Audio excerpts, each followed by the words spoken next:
Hey, Steve Stine from Guitar Zoom here, and in this video we're going to be looking at some simple ways of being able to see triads across your entire fretboard.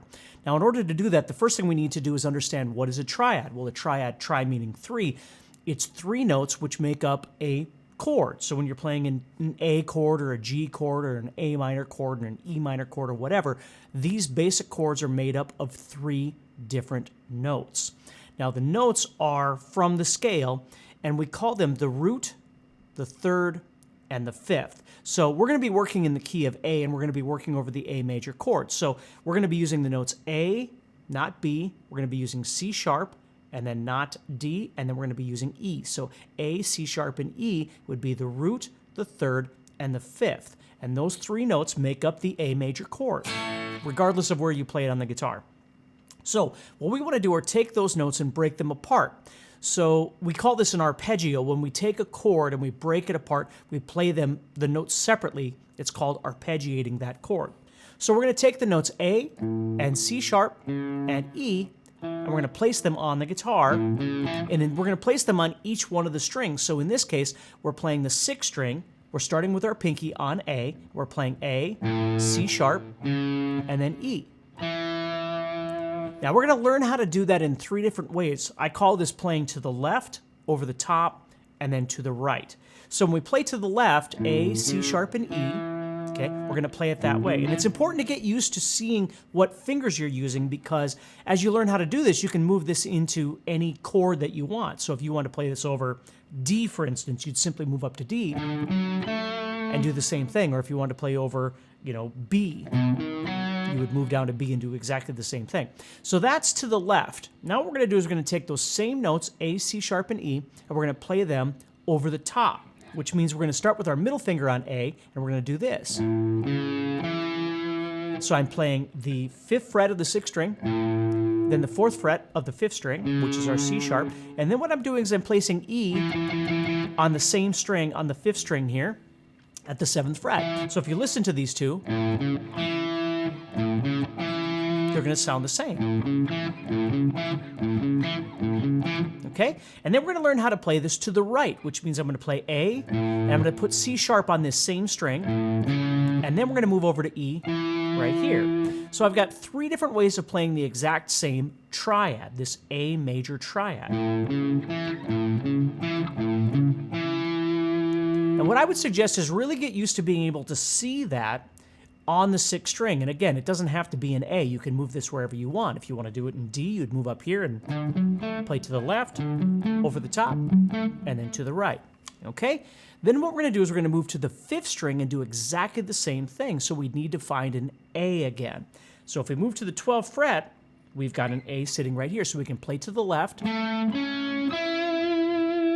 over the top, and then to the right. Now, if we move to the fourth string, again, we need to find an A, so we can play to the left. Now, when we play to the left, the difference is we can no longer make this shape that we started with because of the tuning of the guitar between the third and second strings. So what happens here is we have to play, instead of playing that shape, we have to play. So now we're still playing A, C sharp, and E. Okay, then we can play over the top and to the right. All right, then we're going to move to the third string and find an A. Well, we've got an A up here. So we're going to play to the left, and again, because of that tuning, it's going to look a little different. So instead of playing it like we normally would, it's going to look like this. Okay? So that's to the left. We're playing 14, 14, 12. And then over the top, and then to the right. And then if we go to the second string, of course, we don't have enough strings left, so we could do to the left, but we're going to run out of strings, so we can only play two of those. But we can play over the top, and we can play to the right.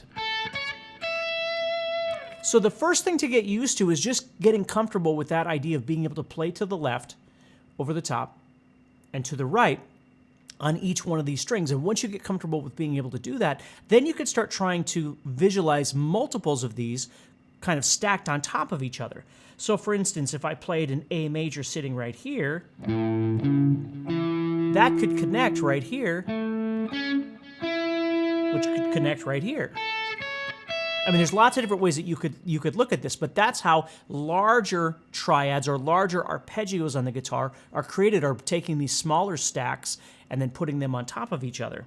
So for instance, I could come over to this A right here, play over the top, and then play to the left, or play over the top, play to the right, right? I mean, whatever works for you. That's the fun of this, is just getting used to being able to see that. I could play to the left right here, sorry, and then over the top, and play that right there. So that brings me to the next thing, is in my mind we're thinking it's time to go minor. So if we want to take any of these things that we're doing right now and we want to make them minor, what we're going to do is take the middle note, which is what we call the third, and we're going to make that one note lower. We're going to flat that third. That's how a major chord becomes minor. So instead of playing this, what you're going to do is play this. You're going to take that middle note and you're going to flat it or lower it one fret. So now you're to the left would look like that. Over the top would look like that. And to the right is going to look like that. So every time you do this, no matter where you go, you're going to flat that. So if we go to the fifth string, notice how, again, I'm flatting that middle note. Instead of playing major with C sharp, I'm playing C. Over the top, to the right. Okay, then we go to the fourth string. Now, before we used to play this as major, well, we have to flat that middle note, that third. So we get that. And then over the top and to the right are going to look the same. Then we get to the third string, which again looked weird in the beginning. We did this as major. Well, now we're doing this as minor. Okay. So over the top, we'd have 14, 13, 17, and then to the right, we'd have 14, 17, 17. And then finally, we get to the second string.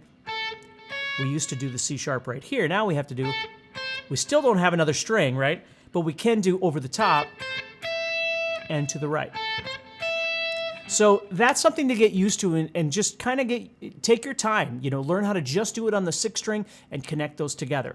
Just learn how to do it on the fifth string and then connect those together. And just keep going until you can really see that comfortably and start learning how to stack those on top of each other, all right? So take care, stay positive, and check out guitarzoom.com for guitar courses and our membership.